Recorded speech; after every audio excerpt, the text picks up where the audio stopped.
Welcome to your Canadiens Connection on Rocket Sports Radio. We are proud to be the trusted source for all things Habs for more than a decade. This is the Canadiens Connection Podcast.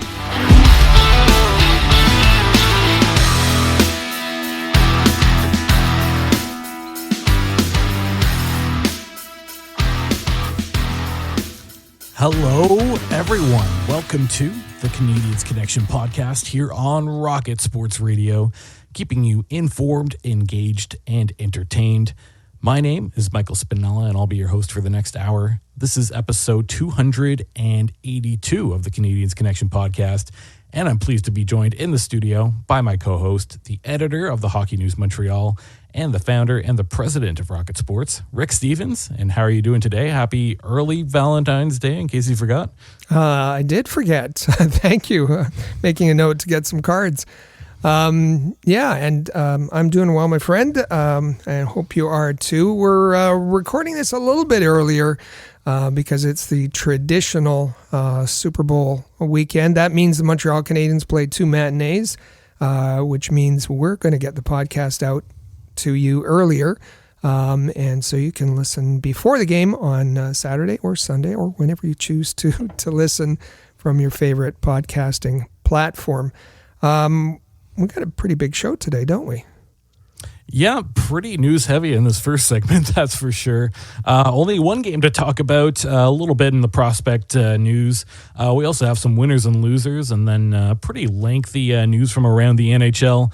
In segment 2, I've got 2 words for you: Juraj Slafkovsky. Wow. That's going to be the whole segment there, so I'm sure people will like to hear about that. And of course, in segment 3, we'll turn it back over to our listeners and ask our Canadiens Connection question of the week, and that is it too soon, or are you ready to declare Juraj Slafkovsky as the best player in the 2022 NHL draft? We want to make sure that we hear from you, and of course, we're a pretty interactive podcast. What's the best way for people to reach out to us? Text us at the Rocket Sports text line. It is 5853-ROCKET. That is 5853-ROCKET. You have more to say? Email us, hello@rocketsportsmedia.com. And if you are doing that as well, another good way to reach out to us is on our social medias. Head over to at Habs Connection on Twitter, Facebook, and Instagram. Also, you can check out our website, canadiensconnection.fm. And please make sure that you check out our comprehensive pregame previews and postgame recaps for every Montreal Canadiens game at thn.com/Montreal. That's the Hockey News Montreal. And here's what's happened since we've been gone. Like I said, just one game. Montreal visits Washington on February the 6th, and they come away with a pretty lopsided victory, 5-2.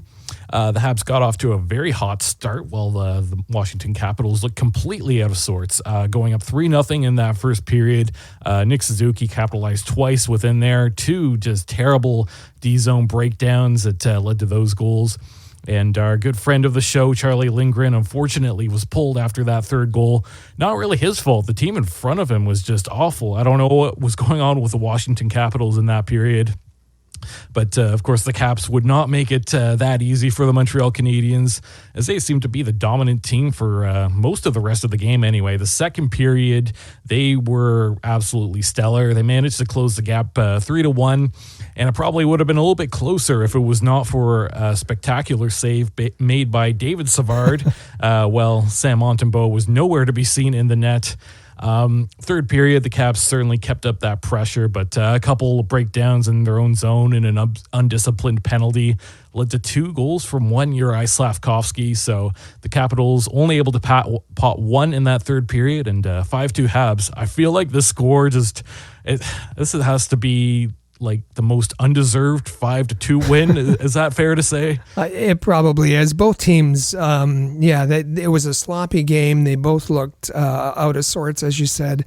That the players said as much. Both teams, each team had been off for 9 or 10 days, hadn't played a game, and they did not look good at all. Particularly, there was just no structure to the Capitals game in their own end. Constant turnovers. Out of position, and the Canadiens took advantage. Nick Suzuki scoring twice in 57 seconds. It was based on that, once that hole was dug for the Capitals, despite the fact that they dominated the second period, they couldn't dig themselves out. And you mentioned that save, David Savard save, spectacular on the shot came from former Canadiens captain Max Pacioretty. So brilliant there.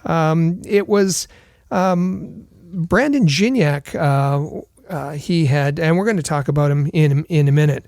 But it was his first game with the Montreal Canadiens, his second NHL game. Not great. But I guess the other notables, as you said, 2 goals Slafkovsky, 2 goals Suzuki, and Cole Caulfield extended his point streak up to 10 games. That's the longest in his career. So not a great game. Canadiens got a win, and they are moving on.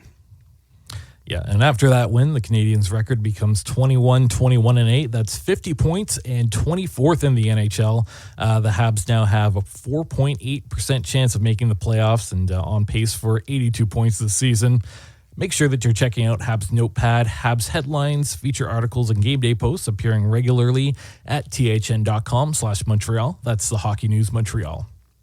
And, you mentioned Brendan Gignac, so that means it's time to get to our roster news. The Canadiens signed Laval Rocket forward Brendan Gignac to a 2-year, 2-way contract. In Laval, he's got 42 points in 43 games. In his 2-game NHL career, he has 0 points and honestly did not look that good against Washington. Surprised he was not sent right back down, but I guess we'll see what else he has in store. Maybe an improvement coming over the weekend.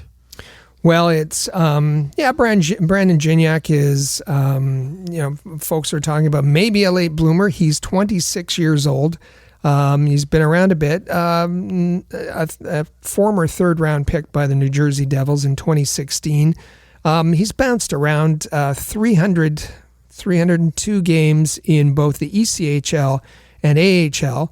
And so that's where you might find him. He's had a really good season in Laval, and that's mainly because he's the go-to player for JF Wool. We know JF Wool doesn't like his younger players, doesn't make development a priority. He likes to lean on his veterans, and think of this as the Alex Belzile for JF Wool, that Gignac has been his everything player, putting him out there in all situations and getting a ton of minutes. So it was, he's looked pretty good, and the Canadiens signed Brandon Gignac to the NHL contract so they could bring him up. Formerly, he was just on the AHL contract, couldn't do that.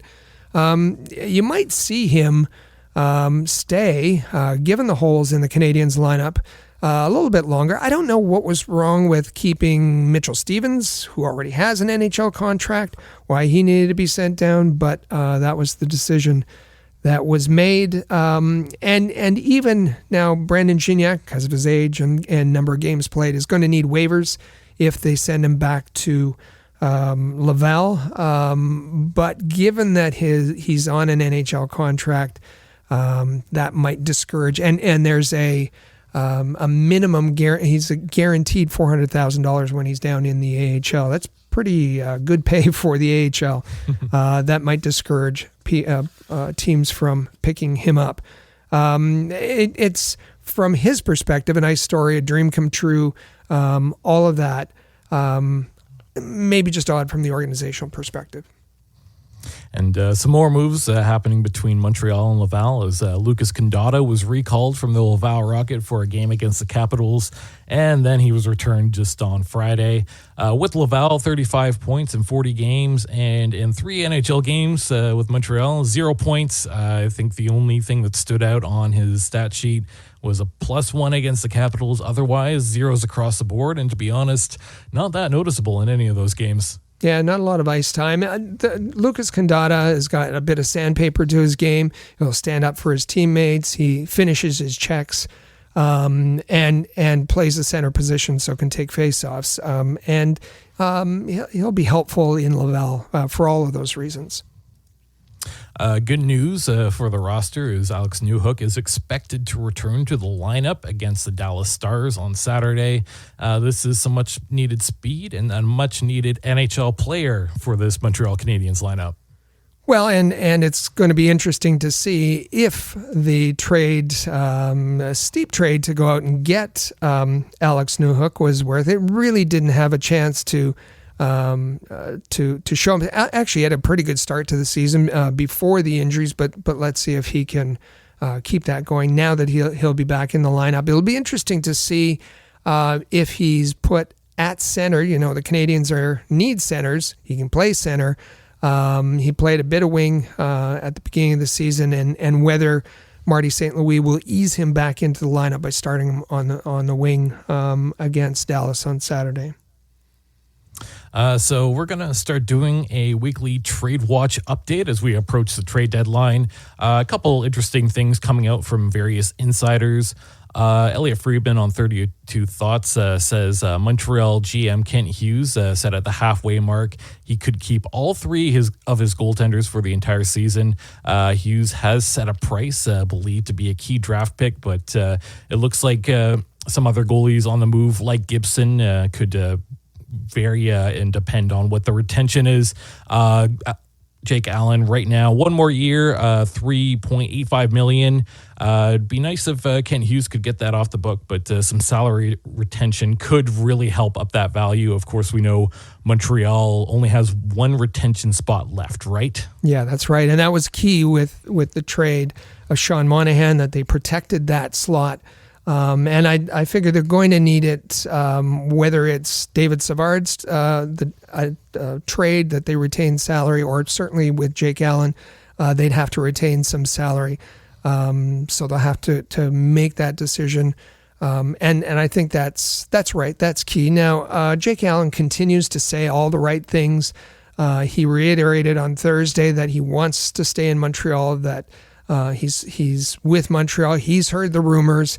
He hasn't been in this situation before with rumors surrounding a trade, but he's a professional, and I think this is the trade that it accomplishes a number of things: moving a player, letting them go, and be more effective, and also just ending that uncomfortable three-headed goalie rotation that frees up a lineup spot and all those kinds of things. Let's see if that happens. Also in play, and we heard from Darren Dreger, we heard from Pierre LeBrun, the three players who are in play. And this is just following up. If you listen to last week's show, episode 281, it was Kent Hughes has made the first trade in Sean Monahan. Who's next? Well, who's next? The experts, Drager, say in play is Jake Allen, who we've talked about, David Savard, and Josh Anderson. All three of those players are in play, and you might expect that salary will have an effect on the trading of any one of those individual names. Absolutely. And with that, I think it's a good time to get to this week's winners and losers. And now it's time for this week's winners and losers on the Canadiens Connection.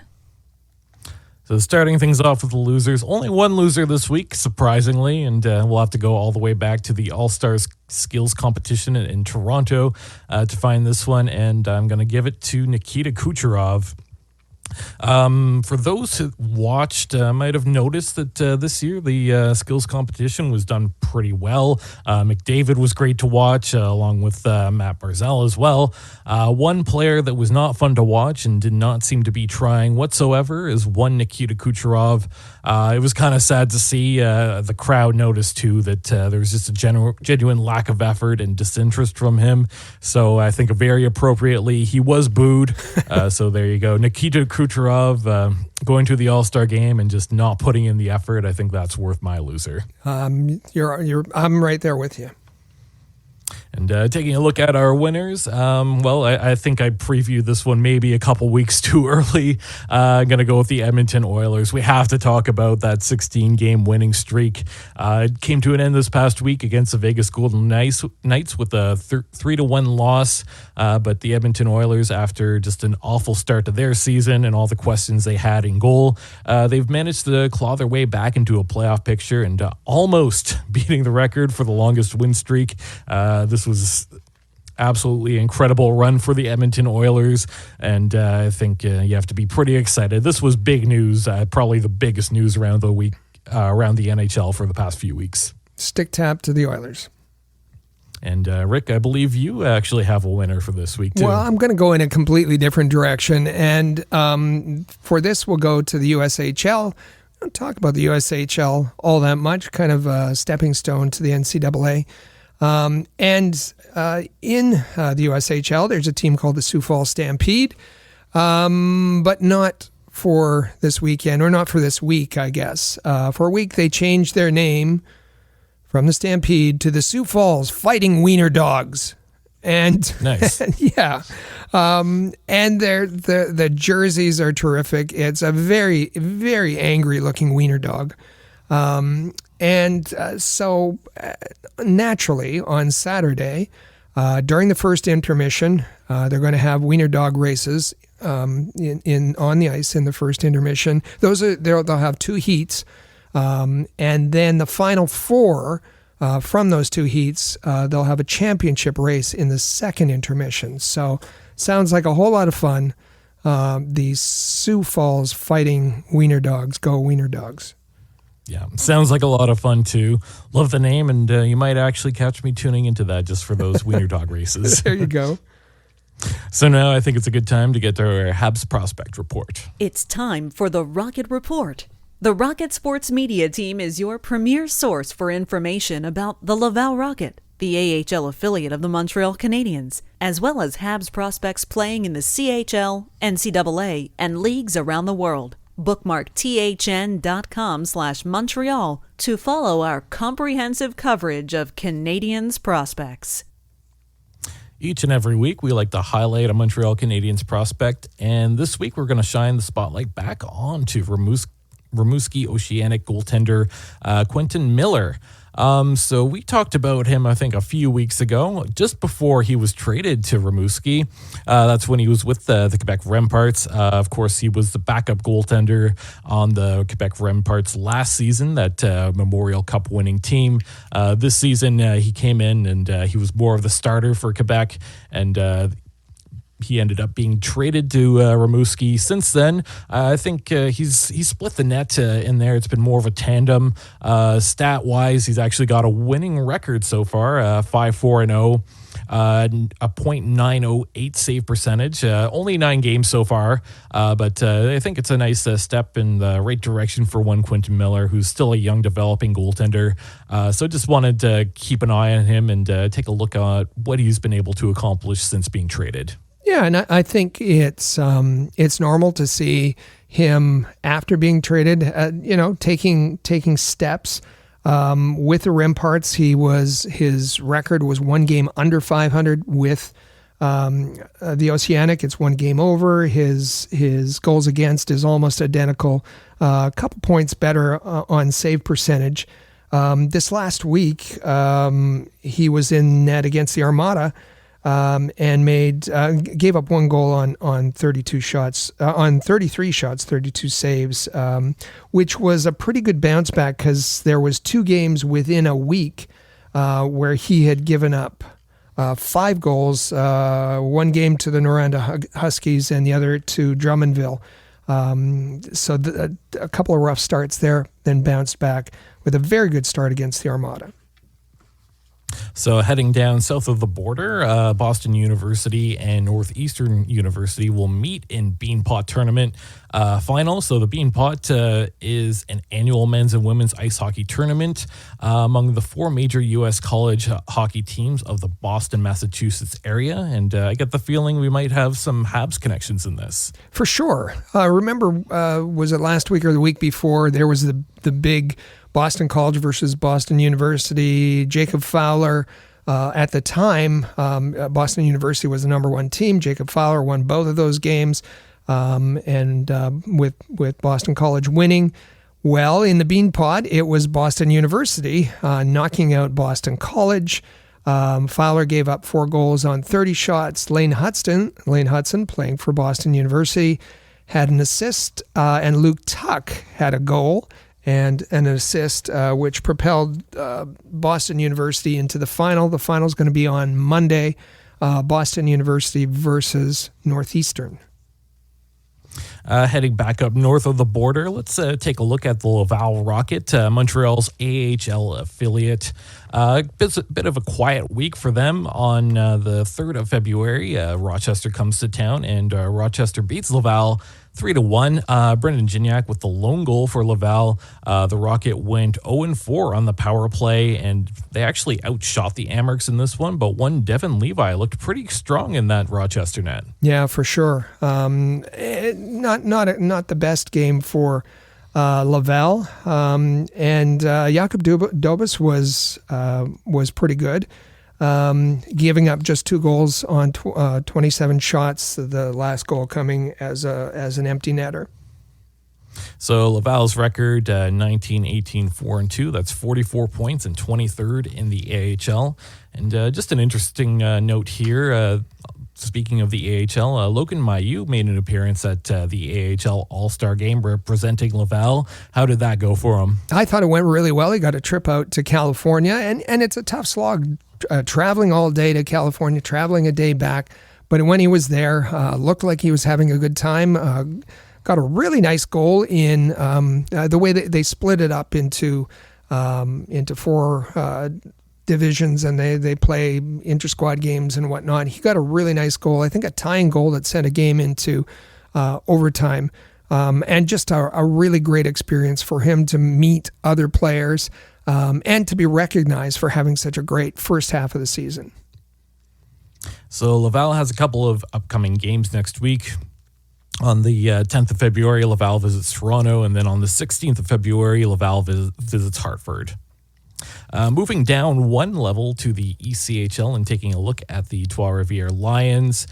Just one game this past week on the 3rd of February as Worcester comes to town, and Worcester wins 6-4. So the Trois-Rivières Lions struggles still continue. Joe Verbedik's record not looking as good as it did at the beginning of the season. He's now got a losing record, 9-14-2 and a .887 save percentage.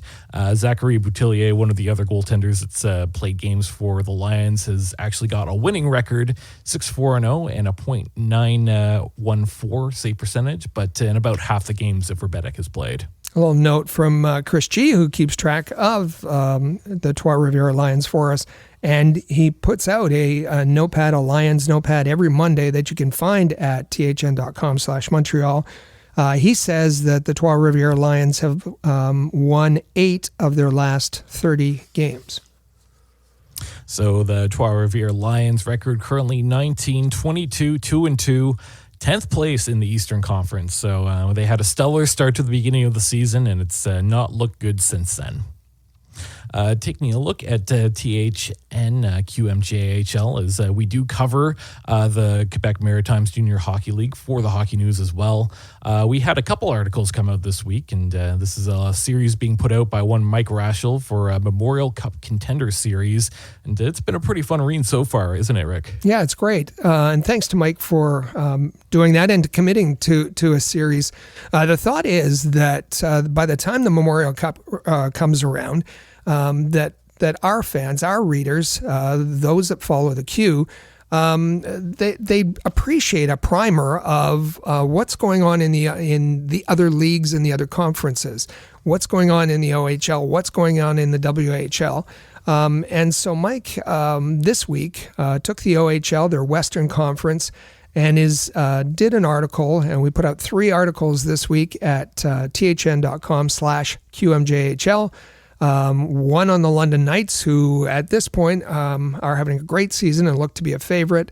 Then Saginaw, who is the host this year of the Memorial Cup. And then some honorable mentions that include the Kitchener Rangers, which I appreciate. So we're going to, next week, Mike's going to be working on the other conference for the OHL. Then he'll move to the WHL and the Q to give a real comprehensive preview of what to expect, what these teams look like, the players that are important on each of the teams, their strengths, their weaknesses, so that our readers will be well versed once it comes to Memorial Cup time. So if you're looking for content about Canadiens prospects, head over to thn.com/Montreal. And if you're looking to find the best English language coverage for the Quebec Maritimes Junior Hockey League, head over to thn.com/QMJHL. So we have one quote for our quotes of the week. This one comes from one Marty St. Louis. Marty is celebrating his 2-year anniversary of being named interim head coach of the Montreal Canadiens. Of course, we know on February the 9th in 2022, that was when Dominic Ducharme was fired. And then the big news came out that shocked us all. And here's what he's had to say about being a coach in the NHL. Yeah, it goes by quick. Yeah, 2 years, it just flew by. And, when you're having fun doing serious work, I guess time flies. So a little soft-spoken, and I think taken aback a bit by the question, asking if he felt any pressure, and he said no, he's still having fun. Of course, was named interim head coach on February 9th. 2 years ago, that was changed to head coach at the end of the season.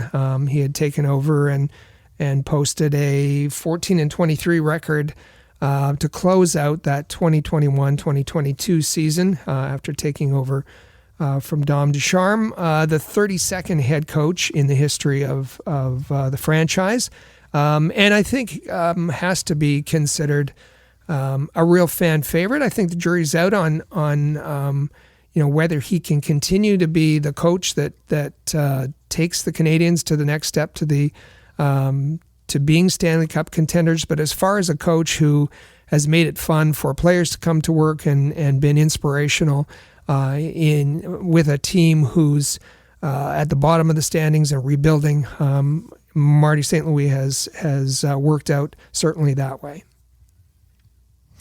Taking a look at some hockey news and notes from around the NHL, let's start off with the Arizona Coyotes because we don't talk about that nearly enough. So in an announcement coming soon about the future of the Arizona Coyotes, I don't know. I guess we'll find out whether or not that's the case. It seems like Arizona's had a few deadlines as to what their future is, and in order to find a building, NHLPA executive director Marty Walsh has expressed quite a bit of disappointment in regards to the lack of progress being made by Arizona to find a place to play. And I agree. I feel like this whole thing's been drawn out for the better part of a decade. Yeah, I think that the whole environment has kind of changed. The mood has changed. Something's changed. We remember that just before the All-Star game, that there was that odd announcement the NHL made, Bettman made about interested locations for a franchise. And then this week, the Arizona Coyotes have they've been tweeting odd things. No, please keep us, almost begging for a stay from the executioner kind of thing. It's been really odd. Kevin Weeks tweeted a picture of Salt Lake City and got all kinds of reaction to that. So there's something happening. There's something changing, and we'll see. And we just asked the question this week: is there an announcement coming about the future of the Coyotes in Arizona? Or is there going to be an expansion announcement? I expect that there's going to be something has to happen with all this pressure and all the daggers pointing towards the Coyotes. Yeah, so we'll keep an eye on that, and fingers crossed we get an announcement about this pretty soon. Talking about something we don't normally talk about, taxes. I'm not an expert in taxes personally, but Leafs captain John Tavares is in a dispute with the CRA over his taxes. Is bonus money part of a player's salary? Well, John Tavares says no. CRA clearly disagrees with that. It's really interesting. Why is this interesting? It's John Tavares. Who cares? He plays for the Leafs. Who cares? Make him pay all the taxes. No, this kind of matters. This kind of matters for all Canadian players and for the Montreal Canadiens and their ability to attract players. It's a dispute over a signing bonus worth $15.3 million. He claims, long story short, he claims he shouldn't have to pay $8 million on that signing bonus. Said that at the time he lived in the States, only spent 45 days in Canada. But this is kind of a test case, and it's going to send a chill throughout Canadian team. Well, just the case is sending a chill. If John Tavares loses this, it's going to prove very difficult to attract players to play in Canada for all teams. This is a bit of overreach, in my opinion, by the CRA. There is a treaty that has been worked out, a Canada-U.S. tax treaty to treat the payments, the salaries, fairly, and is a set amount, and that amount has been the same for years, and so everybody knows what to expect. But this is something that is seen as a change, and boy, if he loses this, I worry about the Canadiens being able to attract talent. Taking a look at Hockey USA, Hockey USA named Bill Guerin, the current general manager for the Minnesota Wild, as the general manager of the U.S. hockey teams for 2025 NHL Four Nations Face-Off and the 2026 Olympics. I think this is an interesting choice. Bill Guerin certainly has a ton of experience around the NHL. I'm personally not a huge fan of his time in Minnesota, but I think that Hockey USA certainly has a pretty knowledgeable guy, at least.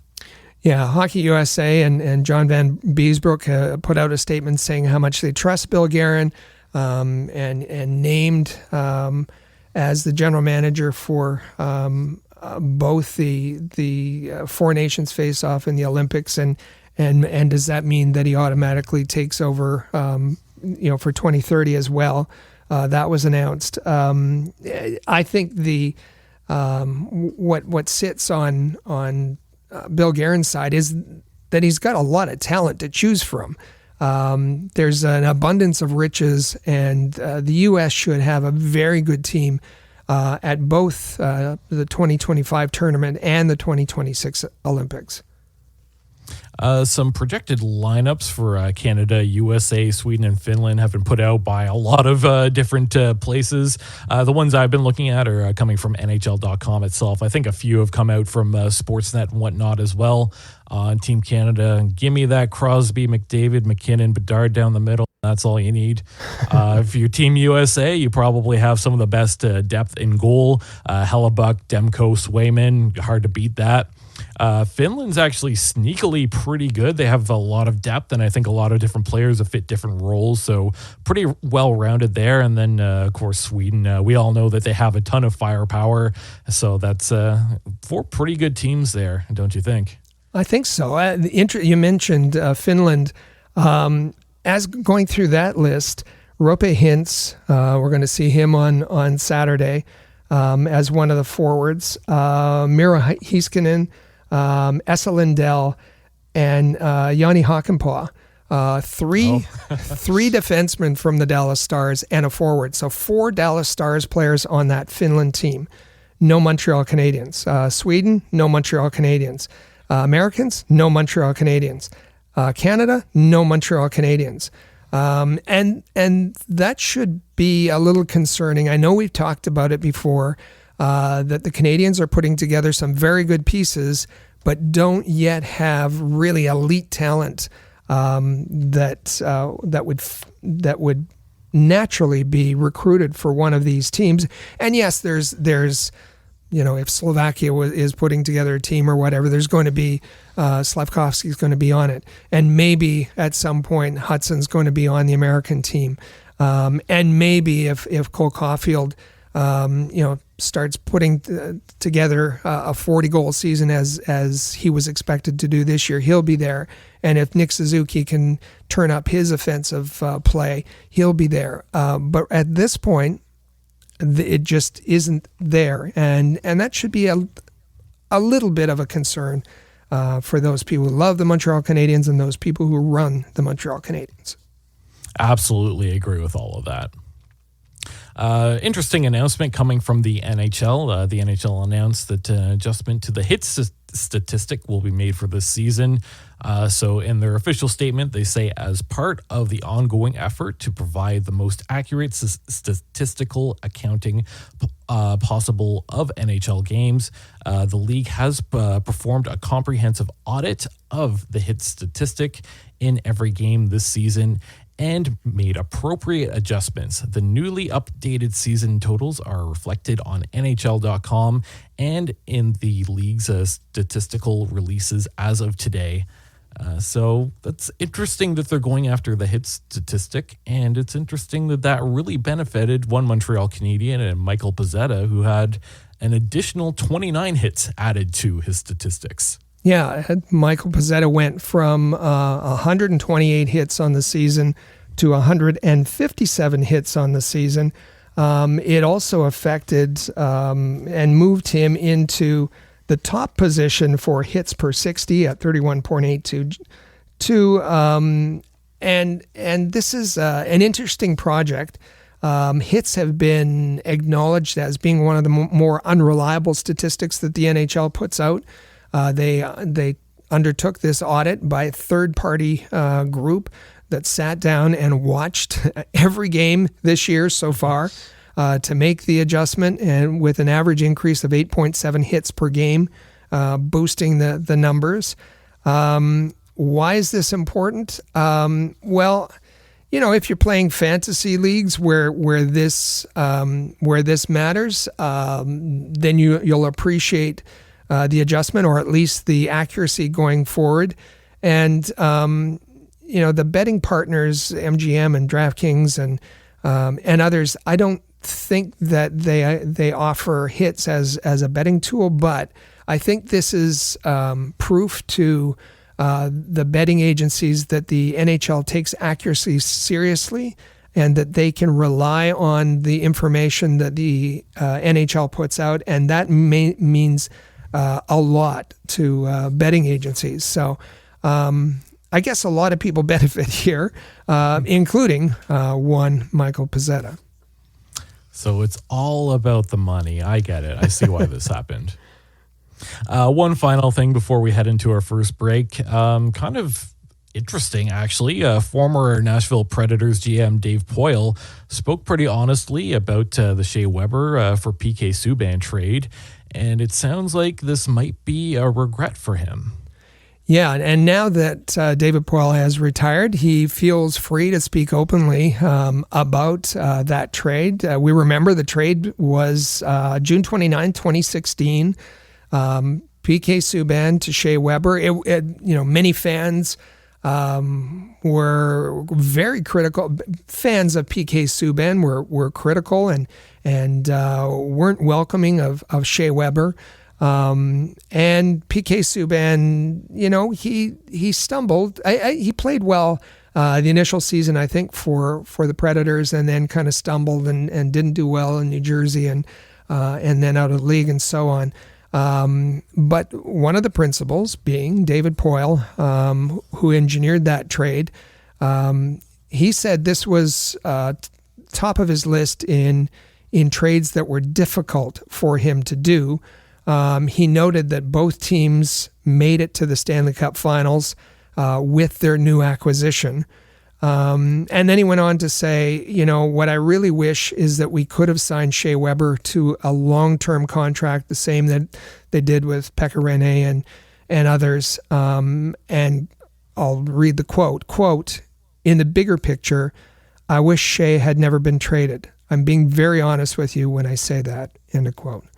So considerable regret, realizing the importance of the play, not only the play on the ice, but the leadership that Shea Weber provided. And he, at this stage in his life, looking back, regrets that he made that trade. And I think that certainly speaks highly of how he feels about Shea Weber.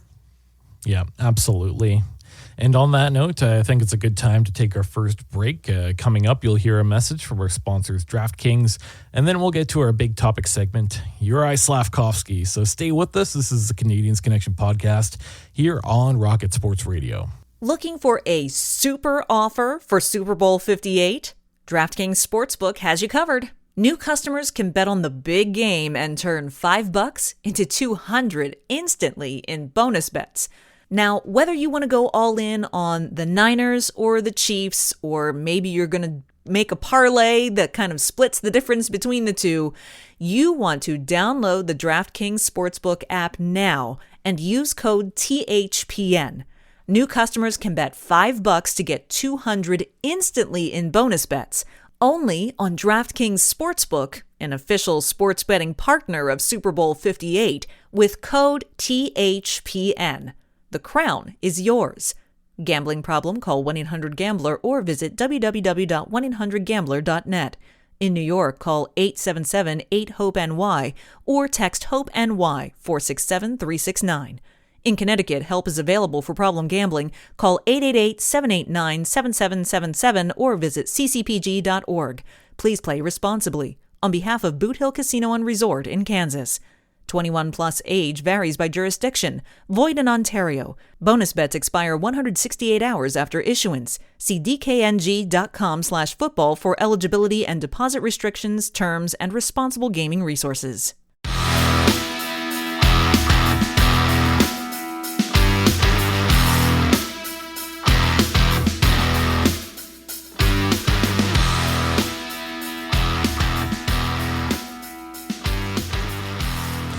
Welcome back to the Canadiens Connection podcast here on Rocket Sports Radio.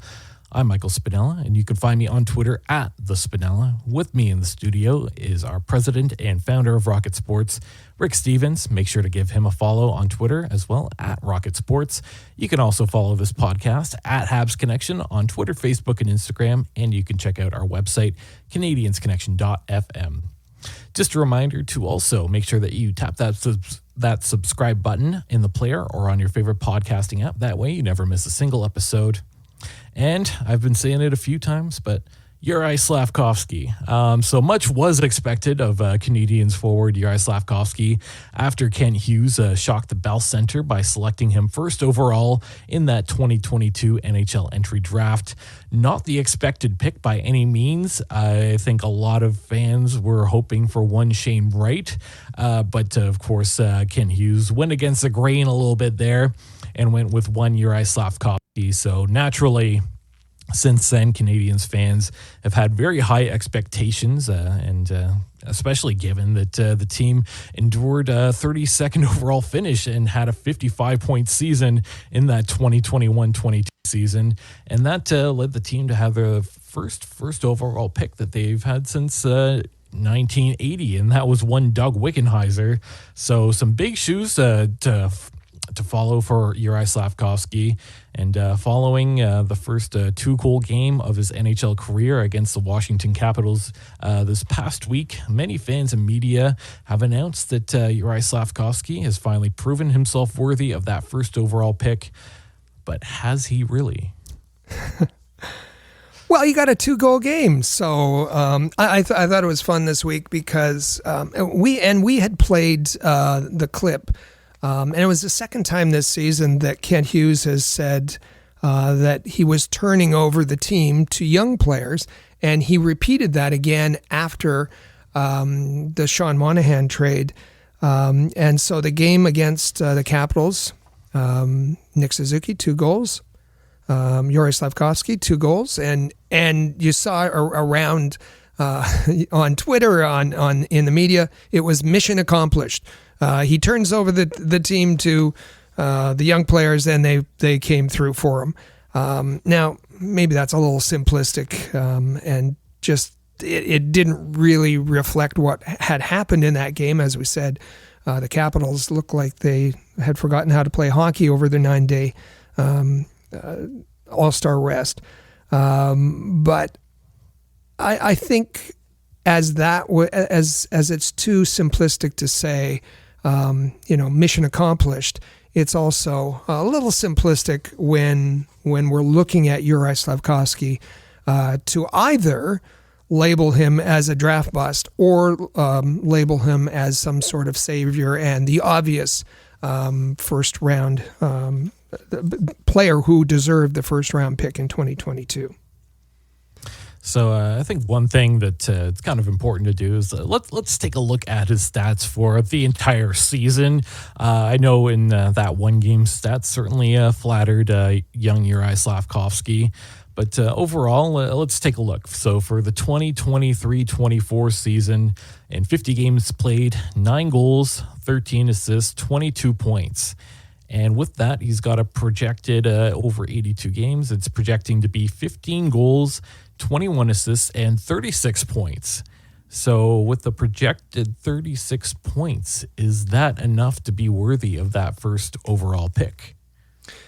Well, so again, we have to put these things into context because we have Canadiens fans who have watched, who've watched over the last 10 years other teams who've been near the bottom, other teams who've gotten a first round pick. And in the last 10 years, they've picked players like Nathan MacKinnon and Connor McDavid and Austin Matthews and Jack Hughes and Connor Bedard with their first overall pick.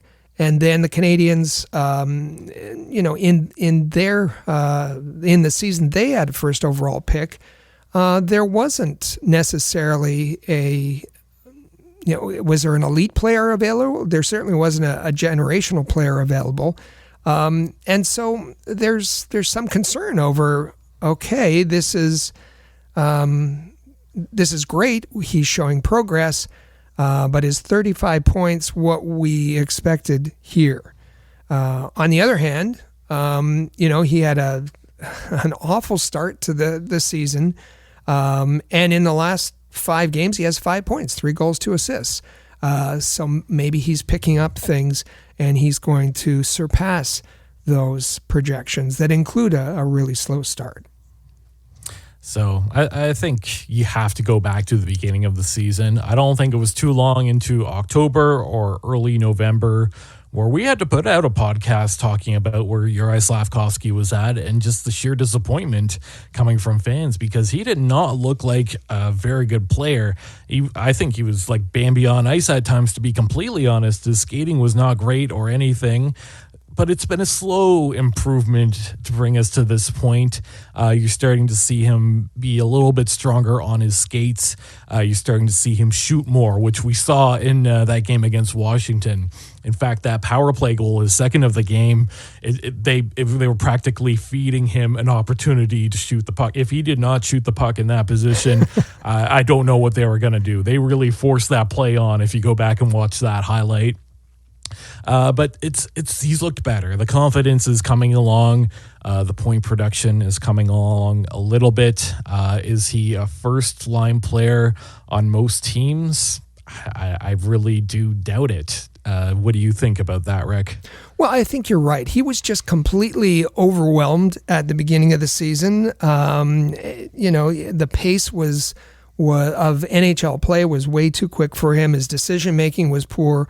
He was turning over the puck. He was losing battles, and now he's playing with good players. He's been able to learn from playing with good players. He's been given opportunities on the power play. He's shooting more, but it's that confidence that you mentioned that where the real difference is. That I think that. There was probably some question in his own mind at the beginning of the season whether he deserved to be on the ice. I think that's gone now as his confidence has increased. Absolutely. So let's take a look at what his playing style and different things that we feel like he could improve. So like his play style at the moment, he's not the guy that drives the play. I think that's fair. He's not the guy that really crashes the net a whole lot. He's got some strength, but you don't see a ton of physicality from him. So looking back at what he was projected to be when he was drafted, and this is coming from Elite Prospects in their 2022 NHL draft guide, they said Slafkovsky brings a lot more to the table than just brute force, though. What makes him a unique prospect is how he turns those extended possession sequences into legitimate scoring chances. Sometimes it's a drive to the front of the net for a chance of his own. Other times he'll handle his way into a passing opportunity and send the puck to his line mate to finish the job.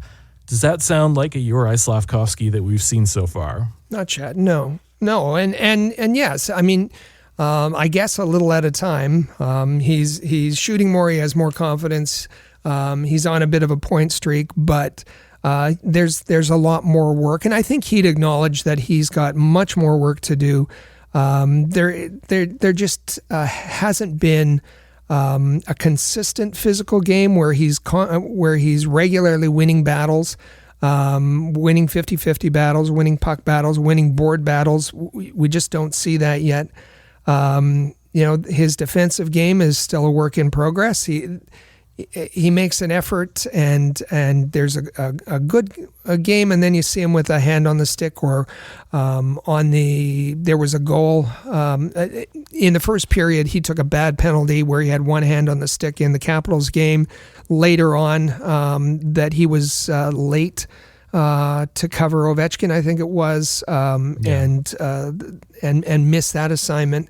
So there's still things, and yes, at some point we want to see him use his size to drive the play, fend off defenders, and his hockey sense, which was never high on any kind of draft evaluation of him, is something. And Marty St. Louis has said he believes that hockey sense can be taught. Well, that's something, if that is indeed the case, where probably the most learning has to happen, because his hockey sense just isn't there yet. So speaking of Marty St. Louis, we actually have some audio coming from Marty. Do you think it's a good time to get to that? Yeah, let's do that. He's talking about Slaf's attitude driving him to be better. He's so young, but I can see him being a guy that keeps wanting to get better, but you just hope they keep that focus and that hunger, and I think he's in an environment where we encourage that and we facilitate that. So I think that is probably going to help drive players like Slaf to use all the resources and the environment he's in to keep it getting better. But he's a young player that's progressed tremendously well, and it all starts with him.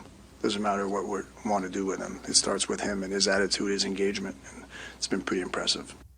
Well, Marty shares the credit there. He pats himself on the back. He pats Uri on the back. Talks about his focus, his hunger, his attitude, and of Slafkovsky wanting to get better, and also, says that that the team, the coaching staff, has done the job creating the environment, facilitating that, encouraging an environment of players wanting to improve. Yeah, I think that's fair too. Does Marty deserve the pat on the back? I think he's made like you said, he's made things fun for the players, yes. So perhaps that takes some pressure off. But I think he does hit the nail on the nose there, where it's about Slafkovsky. Slafkovsky is the one who's going to have to decide what kind of player he's going to end up being. Yeah.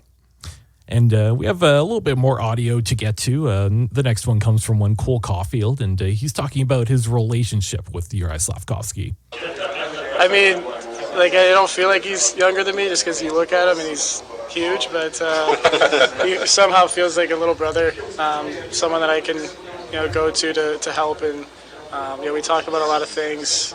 He's got really good questions, and I'm always eager to learn. So it's definitely fun to be around, and he's helping our team a lot. Who has the better shot between me? He's still working on his.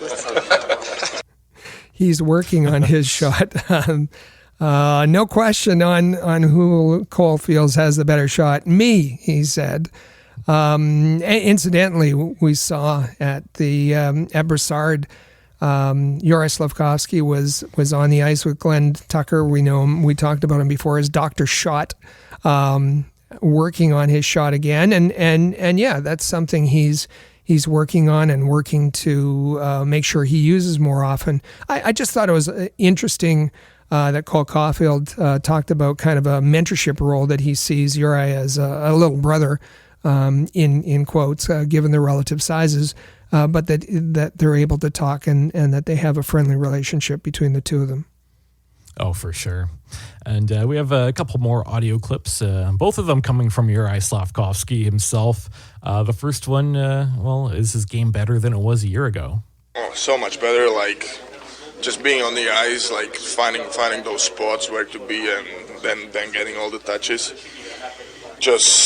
I feel like my game grows so much from, like for example last year, and I'm happy about it, that it's going pretty fast, and I just want to keep getting better, because I still feel like there is lots of room to grow. Knowing where to be, and Joris was seen as a bit of a project, that there was all parts of his game that needed to be worked on. Knowing where to go, how to anticipate the play. Certainly Marty St. Louis has helped with that, but he also had talked about Sean Monahan helping him, and one Kirby Doc. That Doc apparently takes him aside from time to time and says, "I've noticed this about your game. You might want to try going here. You might want to try going here," and has given him tips, particularly on the power play as well. So nice to see that Doc is still very engaged with the team and his teammates. Oh, for sure. And I think a lot of the things you just talked about there, that all kind of relates back to hockey IQ, doesn't it? It does. So one more bit of audio coming from Slafkovsky, and he's talking about listening to advice to shoot more. Yeah, probably I would earlier this season, but now when everyone around me is screaming at me to shoot, then obviously at some point I get like I have to start shoot. So for sure I'm trying to shoot more, just like make it more natural and think shoot first, and then maybe pass if the shot is not there. So he said everybody on the team is screaming at him to shoot. And who's screaming at you? He said everybody. The only person who didn't tell him to shoot more was the ambassador of Slovakia, who he met when they were in Washington, D.C. I like how that quote ends with him saying, if the shot's not there, I'll still pass it. So talking about shooting, but there's passing still has to be an option. I think that's fair. That's fair.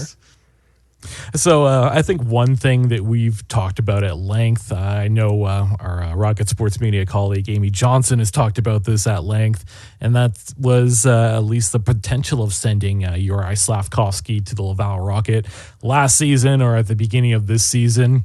I'm assuming the way things are progressing, that's kind of out of the question at this point. I don't think that we'll see him get sent to Laval anytime soon now, at least. But, man, I can't help but feel like his progress could have been sped up a little bit by going to the AHL, no? 100%, yeah. And I think the only reason he didn't go was for reasons of optics. The fact that he was an unpopular first-round pick and the fact that he was a first overall pick meant that if the general manager sent him to Laval, it would be seen or spun as some sort of failure. And that's really unfortunate, I think.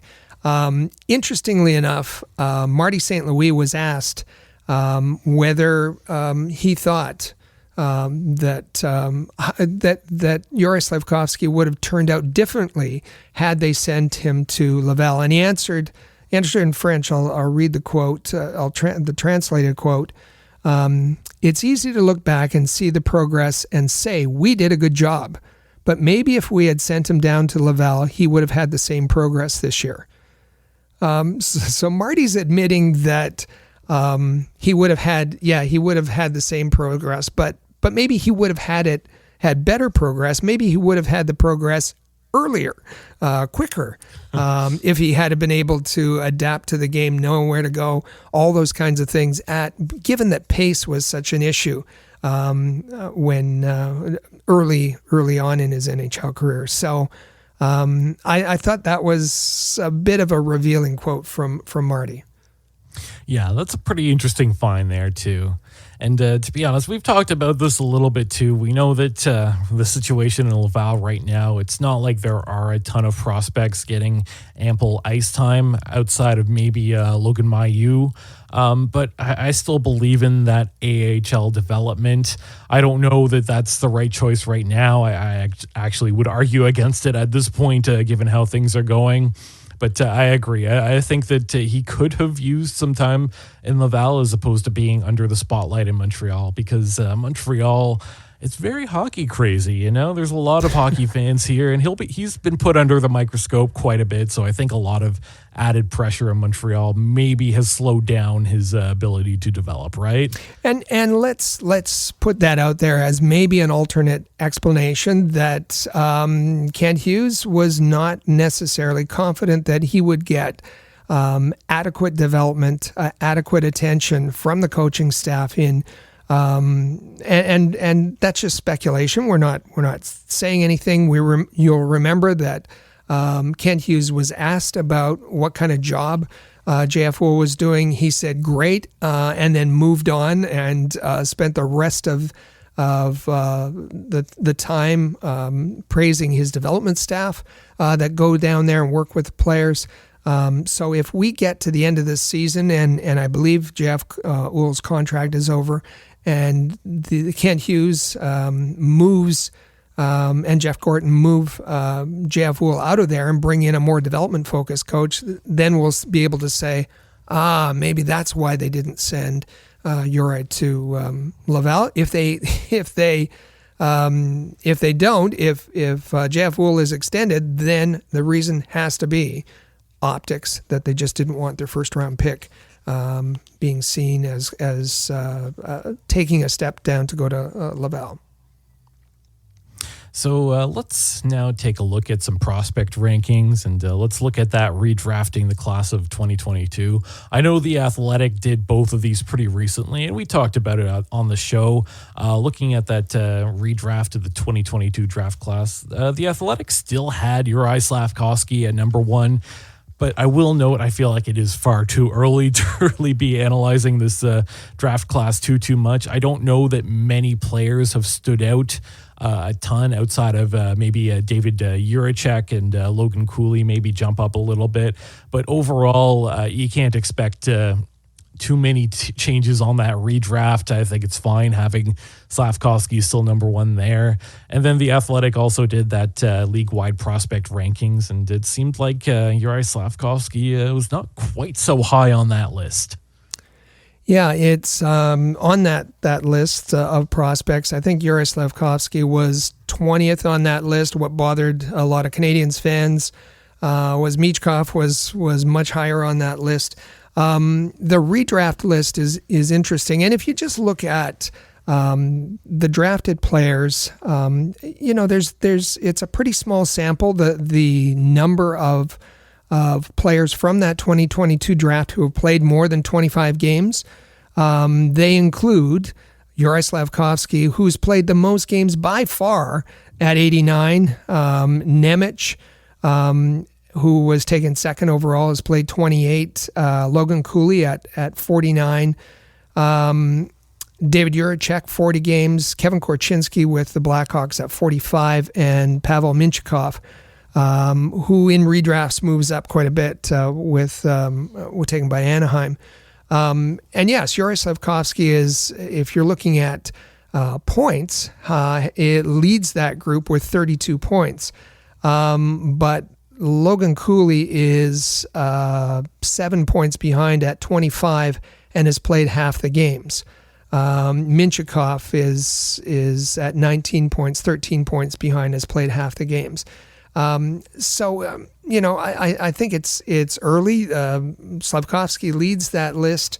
I think at the time, when we were approaching the 2022 draft, we were reporting that Shane Wright was, by most scouts, the number one prospect on that list. But I was leaning. I think we were. I don't want to speak for you, but I think we were both leaning towards Logan Cooley being a very dynamic player. And I think from what we've seen in his 49 games played in the NHL and for Arizona, is that he's going to be an incredibly dynamic, skilled, talented, elite scorer. And it was about a year ago that I had postured that maybe that the Canadiens got it backwards, that they should have taken their defenseman in the 2022 draft, or delayed it and taken in the 2024 draft. But take a defenseman in the 2022 draft with their first overall pick, and then in that 2023 draft that was rich with skilled forwards, take their forward there, their big gritty forward, take a Ryan Leonard in 2023 rather than, or Michkov if that's what you want, rather than a Reinbacher. And in 2022, my choice there was a David Juracek, with who Columbus took at number 6, and now in the redraft by Corey Pronman at The Athletic, it's Cooley, Slafkovsky, and Juracek that have those top 3 spots. Yeah, I think that's fair too, and I think on any team other than Columbus, Juracek probably ends up being a full-time NHL defenseman. I think that's about right? Yeah, I think so. So let's start off with a rational comparison, and then we'll move on to the crazy Slafkovsky comparisons. All right. So I think around the time that Slafkovsky was being drafted, the most common comparison out there would have been Mikko Rantanen. And I think that makes some sense. He's a pretty large guy. Like, he's tall, he's very strong. In terms of pure athlete, not just hockey player, but in terms of pure athlete, very much that. I feel like this is the type of guy that could go into any sport and have some degree of success. Right. He's good. He's got some skill. I think the difference is the IQ. So I think Mikko Rantanen type player is what you're hoping for from Slafkovsky eventually. But as you pointed out to me before recording, I think it's the IQ that Rantanen has that really separates him from Juraj Slafkovsky. Yeah, and I think that's fair, and that's not being critical of Slafkovsky. That's just acknowledging that it isn't one of his best assets. As I said, whether you believe like Marty St. Louis believes, and that can be taught, that can be learned, or not, but that's something clearly that Rantanen has, and that helps him makes him be the elite player that he is. Absolutely. So you ready for the completely off-kilter, whack, crazy comparison? Oh, okay. Yeah, so let's stick with some Montreal Canadiens. Let's compare him to Rocket Richard, John Beliveau, Guy Lafleur, Howie Morenz, Boom Boom, Geoffrion. You know what none of those guys did? None of them played consistently in a top six role on the Canadiens as a teenager, right? That's fair. That's a good comparison to make. Sadly, that was put out on Twitter. That's not just made up, and it's not by some crazy. Well, maybe this is somebody who once held, briefly, mind you, but held a position in the NHL. And quote says, Slafkovsky is the first teenager in club history to play a regular role on Montreal's first line. So talking about since 1909. In the 115-year history of the Montreal Canadiens, there's never been a player like Juraj Slafkovsky. Not John Beliveau, not Rocket Richard, not Guy Lafleur, not Howie Morenz, not Boom Boom Geoffrion. And I'm sorry, but this is just silly. It's really silly. First of all, there was some pushback to this tweet, and the tweet said, he's playing on the first line. He doesn't necessarily belong on the first line. That is Slafkovsky, because it's a bad team. It's a team at the bottom of the standings. And, when the other players came on, the Canadiens didn't suck for all of those years.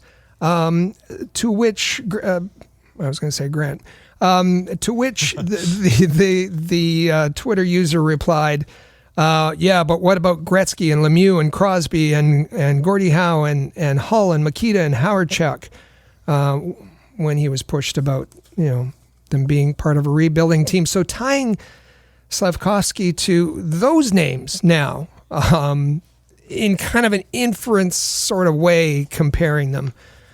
Let me pick one here. Guy Lafleur. So Guy Lafleur, Juraj Slafkovsky, first teenager in club history, Montreal club history, to play a regular role, Montreal's first line. So what about Guy Lafleur? What did he do? Well, Guy Lafleur was, as we know, was drafted in 1971, first overall pick. June 10th, draft June 10th, 1971. He was born in September of 1951. So after 2 seasons with the Quebec Remparts, he joined the Montreal Canadiens for his first game in October of 1971 at the age of 20. Mm-hmm. So Guy Lafleur was not a teenager when he joined the Montreal Canadiens. His first goal was October 23rd, 1971. Well, wait a minute. He's saying the first teenager in club history to play a... Well, Grant, that's because before 1980, you couldn't draft teenagers. Yep. You had to play out your junior career before you could be eligible for the draft. Now that changed, and they moved it down to 19, then 18, and 80 or 81 or wherever that was. It doesn't matter. But when Lafleur was drafted, he came into the league as a 20-year-old, not a teenager. So that's a bogus argument. Yeah, that Slafkovsky is because rules didn't allow that. So that who else would that apply to? Oh, maybe Rock Richard and John Beliveau and Howie Morenz and Boo Boone Jeffrey and all the ones that you falsely compare to Juraj Slafkovsky. This is just lunacy. This is ridiculous. And how about, oh, by the way, let's not put that pressure. Don't for the fans that are just following and think, geez, this guy is, maybe he's smarter than me. Maybe he knows something that I don't know.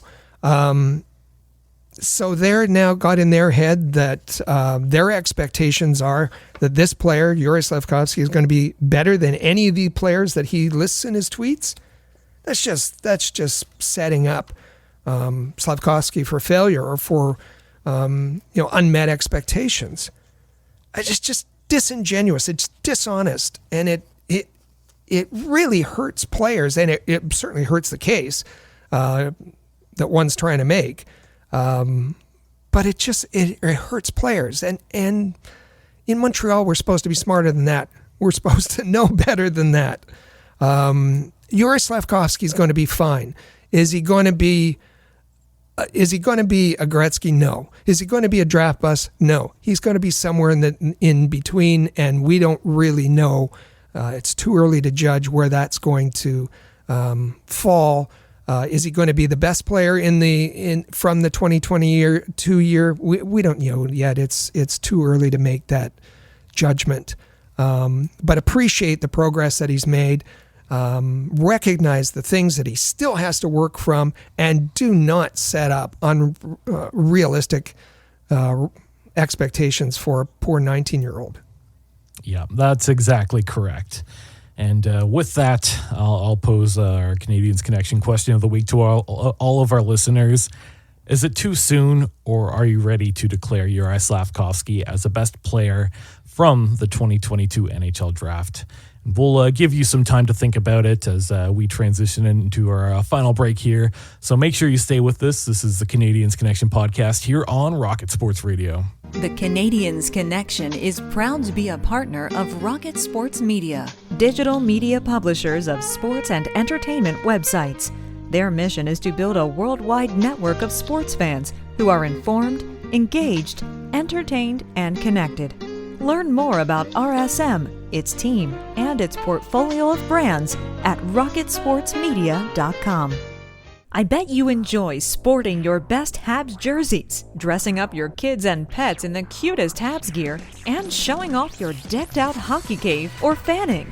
Well, don't just show your friends, show your Habs. The Rocket Sports Media team wants you to boast your finest pictures for our global network of Montreal Canadiens fans. Include the hashtag #ShowYourHabs when posting your fan photos on Twitter, Facebook, or Instagram. Then log on to showyourhabs.com to see your entries, along with photos and posts from Habs fans all over the world. A proud member of the Rocket Sports Media Network. If you're a business owner looking for the perfect platform to reach a targeted audience of customers, Rocket Sports Media is the solution. Our global hockey community provides unmatched social media reach to an attentive demographic of sports and entertainment fans. We can provide visibility to your company, helping you to engage and leverage this prime group of potential clientele. In addition, we also offer sponsorship opportunities for fan events and featured areas of website content, giving you name and logo recognition. Visit rocketsportsmedia.com to contact us regarding this unique marketing opportunity. For the most trusted source of news, analysis, and features about the Montreal Canadiens, log in to thn.com/Montreal, your year-round source for anything Habs related. That's thn.com/Montreal.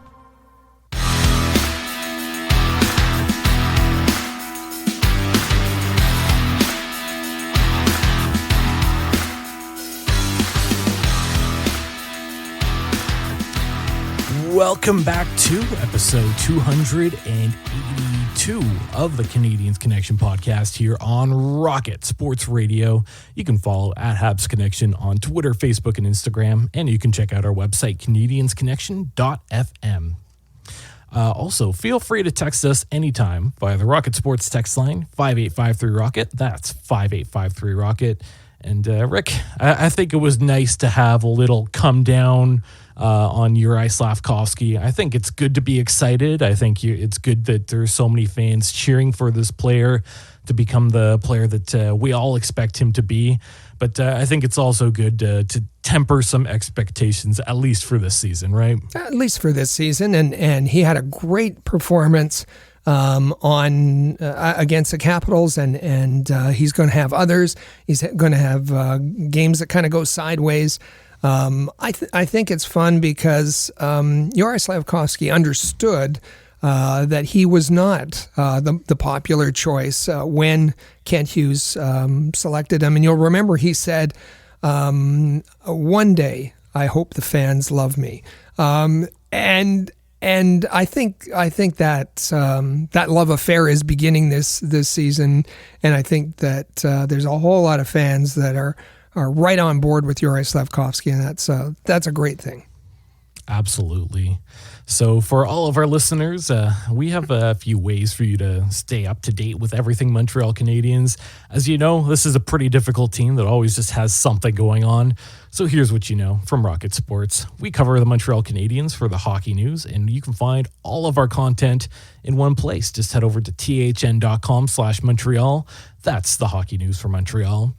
And if you're interested in more multimedia type content, we have a YouTube channel. Just search @AllHabs. You can find it there. Make sure you hit that subscribe button. We put out a few different shows throughout the week. Amy Johnson hosts two of those shows. The first one is entitled The Habs Hockey Report, and this week's episode is entitled Predicting Montreal Canadiens 2026 Winter Olympic Selections. And she also hosts the Rocket Hockey Report, and she entitles this one More Obstacles for the Laval Rocket. Can they overcome the odds? So head over there if you want to stay up to date with Montreal Canadiens and the Laval Rocket. Leave a comment if you have something to say. Leave a like. Make sure you hit that subscribe button as well and get involved in that conversation. YouTube.com/allhabs. Head there. And what's fun for me is reading through the comments. Amy gets a lot of comments on both the Habs Hockey Report and the Rocket Hockey Report.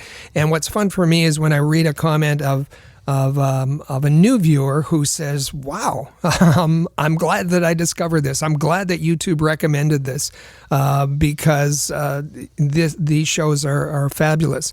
So don't wait for YouTube to recommend it to you. Head there yourself, youtube.com/allhabs. Absolutely. And we started putting this podcast on our YouTube channel as well. Last week's episode did fairly well, and that was entitled, Who Should Kent Hughes Trade Next? Let's open the mailbag. I think we got quite a few hits on that one, quite a few comments too. So get involved in that discussion as well. Sometimes we like to read those comments on the podcast too. So I'll say it again. Hit like, hit subscribe, leave a comment, and take it one step further. You're going to want to hit that notification bell, because we do live stream watch-alongs on YouTube. This past week, Nathan and I did one for the Montreal Canadiens versus the Washington Capitals. We had a ton of fun with that. We have a live chat on there. If you have anything to say to us, any comments or questions about the game, you get some commentary from me, and then Nathan and I have all sorts of Montreal Canadiens conversations, and we just really enjoy hockey. So come hang out with us. We've got another one coming up. Montreal faces the Pittsburgh Penguins on Thursday, February the 22nd, and once again, I'll be joined by Nathan, so make sure you tap that notification bell as well as subscribe and like. And you're going to want to make sure that you're subscribed to the premier Rocket Sports Radio podcast on your favorite podcasting app. This one, The Canadiens Connection, you can find every single episode at canadiensconnection.fm. We're here every single Saturday, and we do not go on vacation. When other podcasts take a break over the summer or over Christmas, we don't go away. We bring you content throughout the year. There's always something to talk about with these Montreal Canadiens. Your inside link to the Montreal Canadiens.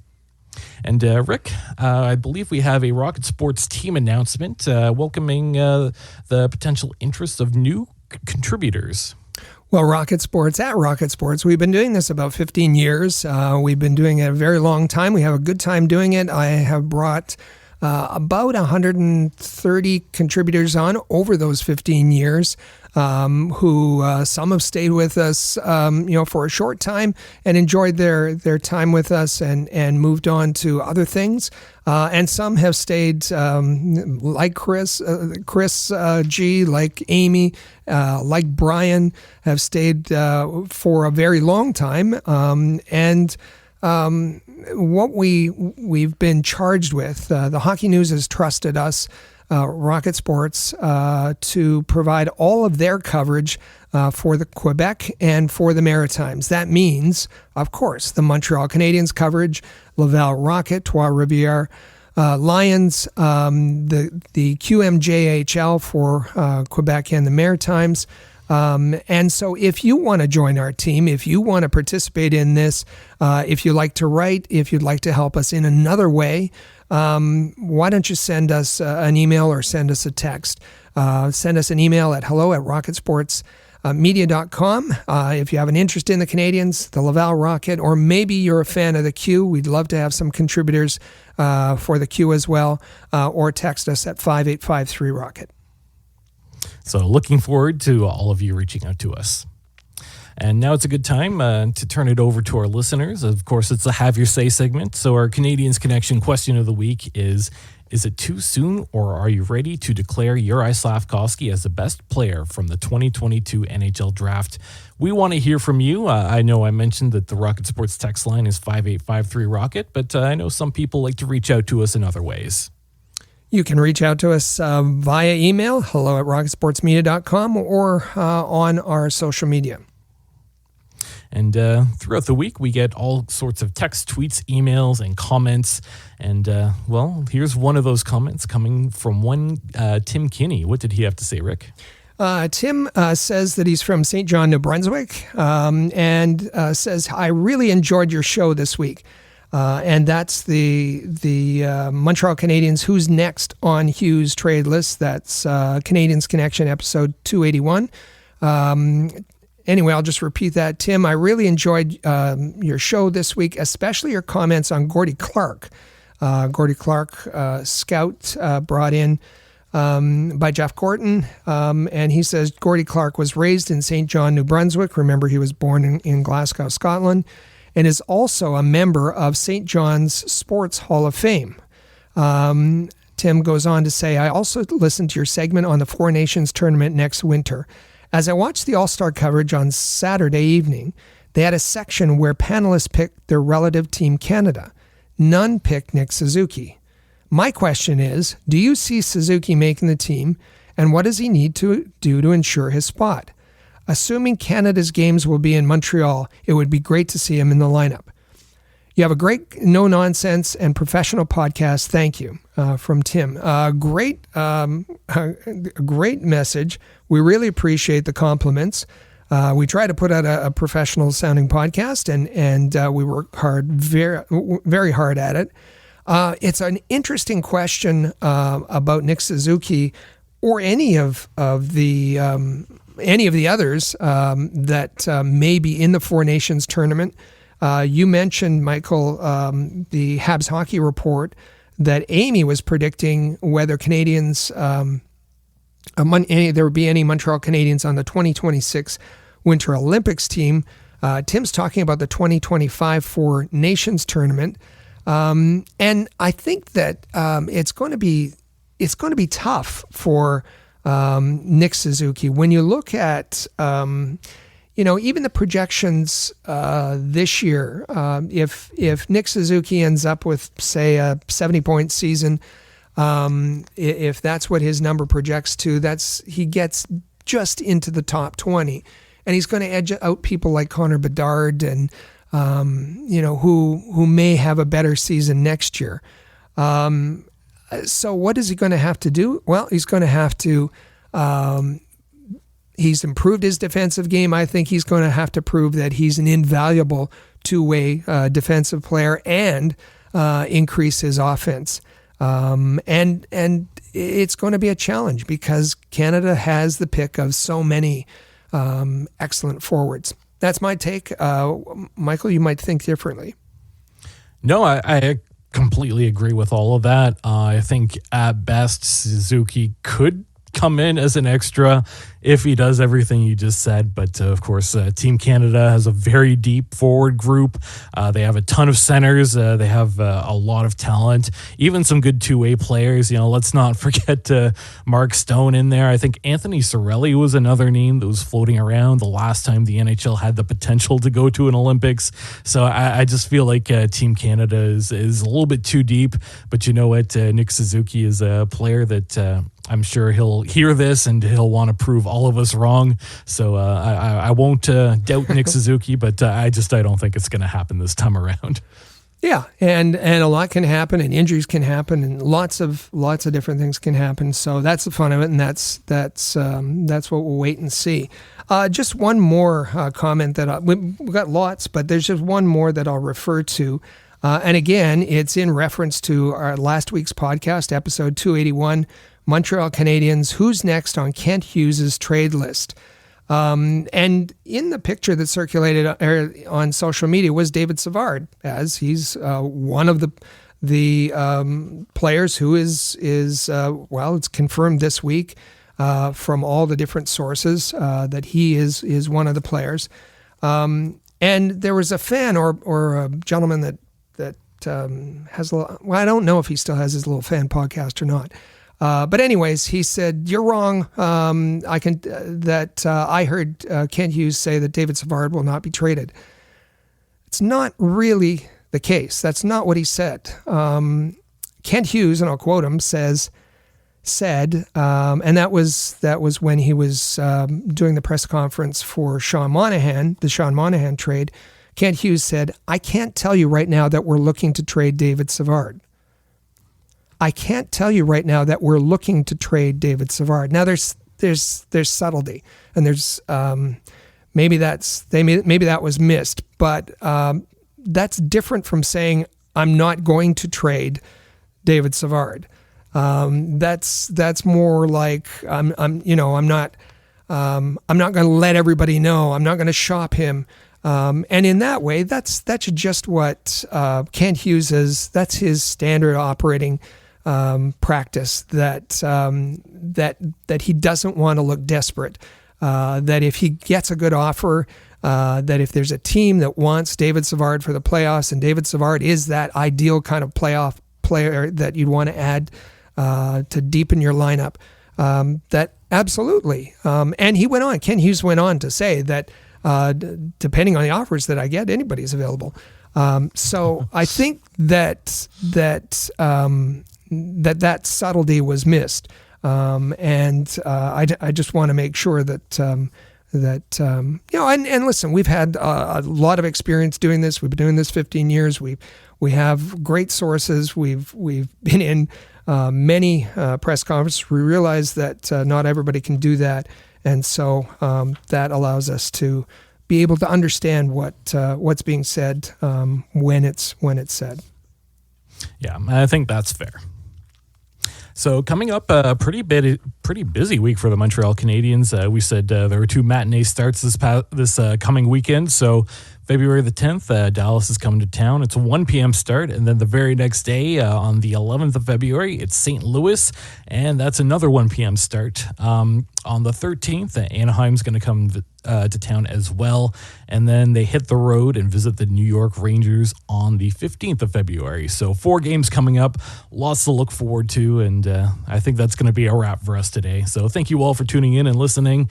Make sure that you are subscribed to the Canadiens Connection podcast in the player or on any of your favorite podcasting apps. And you can share it on social media if you like what you heard. Enjoy the week, and we'll be back here next Saturday, February the 17th, for another great episode. Thank you all for listening to the Canadiens Connection podcast here on Rocket Sports Radio. Click subscribe so you never miss an episode of Canadiens Connection. Follow us on Twitter, Facebook, and Instagram at Rocket Sports.